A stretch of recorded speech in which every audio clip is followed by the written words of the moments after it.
If you've been following this channel for a while, you probably remember this frequent flyer, Wolf Bro. All you guys know who I am. All you guys know who I am. I'm Wolf Bro. I first posted a video of him back in 2020, and since then, things have really gone downhill.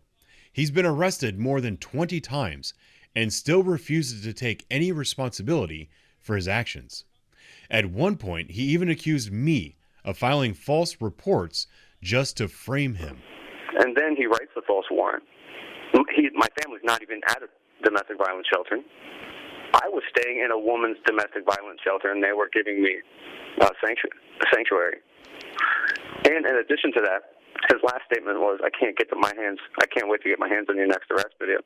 So he goes ahead and writes this bogus warrant, false CPO violation, and then the police give him the media. Then he puts the arrest video up within 7 days. Most recently, on October 9th, he was arrested again for violating a protection order and arraigned the next day.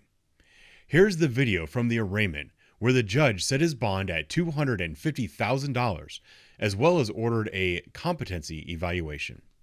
We have ordered a competency on this one. Justin Higgins. There is a competency evaluation request. And he's in on 2 KPSs. Any objection to that? Oh, not at all, Your All Honor. right, so I've signed off on that. Now, do we need some other information? Yes, please. Your Honor, as a matter of background, there is a protection order that has reportedly been violated in this matter in 20 CV 7120. I think that order is good for the next 14 days or so. It was a 5-year order. It covered the entirety of the staff of Channel 10 TV here in Columbus. The named prosecuting witnesses in these matters are Carly Dion and a Megan Daniels, and on their behalf I have a written impact statement, if I may read it into the record. Sure. Thank you. It reads, my name is Carly and I'm a reporter for 10 TV. I'm submitting this statement to describe the impact of an incident occurring while I was working in the field with photographer Megan. During this incident, a man who our station has a protection order against deliberately came up to us to have a conversation. He was fully aware of what the situation was that we represented.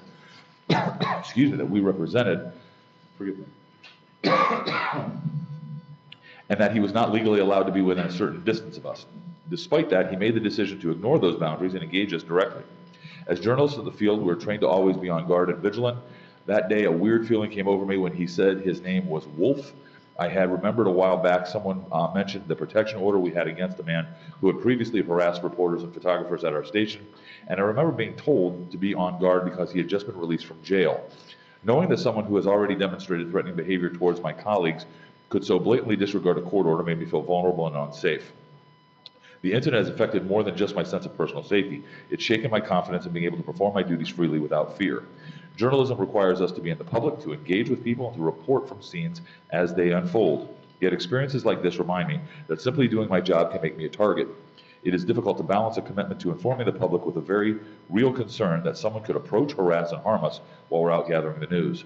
The climate for journalists today is already challenging. Increasing hostility towards the press, verbal attacks on our credibility, and threats to our safety have made field reporting more dangerous than ever.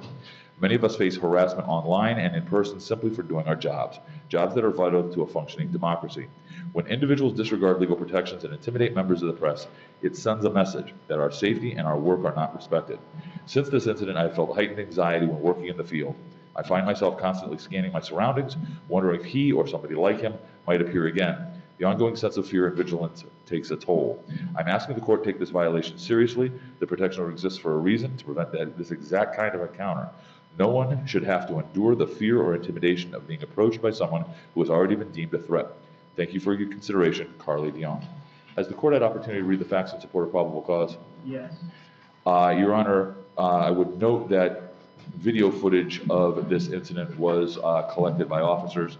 I'm just trying to finish my script ready for 5 o'clock. Sorry, sir. Yeah, thank you. Nice to meet you. I didn't realize what you were attending, but I'm not trying to harass you. Just trying to let you know. Oh, no, you're fine. We just have a 5 o'clock show, so we gotta get ready for absolutely. But that's straight out of the person's mouth. What pictures? And I'd read over it. Yeah. Thank you, ladies. Take care, okay? Thank you. Have a good one. Yeah. If you ever need anything, you see me out there, I'll be there for you, okay? Yep. So I just talked to 10 TV and informed them. They said, no, no, no. Boom. Wrong. Gotcha. The defendant has a criminal history that includes 18 orders in, has had numerous violation of protection charges against him that were dismissed from 22, has failed to appear and has been ordered in numerous times, has a DV dismissal from 14, has a disorderly out of a resisting, has a disorderly out of a menacing, had an aggravated menacing that was dismissed. He has pending before Judge Lynch an F5 VPO. Don't say anything. There are in Justin, fact okay? 2 of those pending before Judge Lynch. Was convicted of VPO in 22 CR 36 out of a menacing by stalking F4 and a VPO F3 original charge. The Amy's law factors in this matter are substance abuse issues, history of violence against others, and the history of violating court orders in 18 orders in, as well as the VPO conviction. Your Honor, the state is seeking a high monetary bond in this matter. A stay away from the incident location, no future acts or threats of violence, no weapons, no alcohol or drugs of abuse, and compliance with the order for as long as it lasts, 20 CV 7120. Thank you.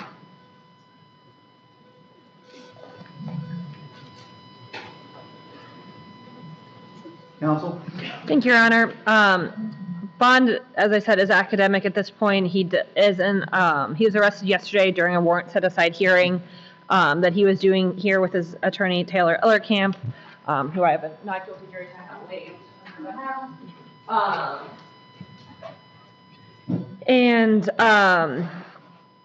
They were in the middle of that when he ended up being arrested because cases had been issued the day before for the cases with Judge Lynch. We have a good address, good phone number. A competency has been ordered. We would just request a reasonable bond. Thank you.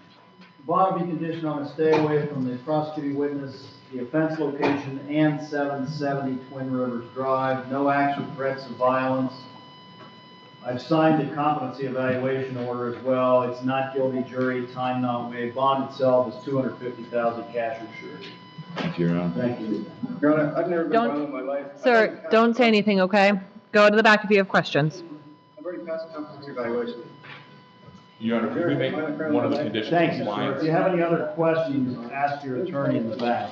Your Honor, could we make one of the conditions of bond compliance with the orders that he Oh, has? and I already wrote that, compliant with the Thank you very previously, much. in effect, protected order. Thank you.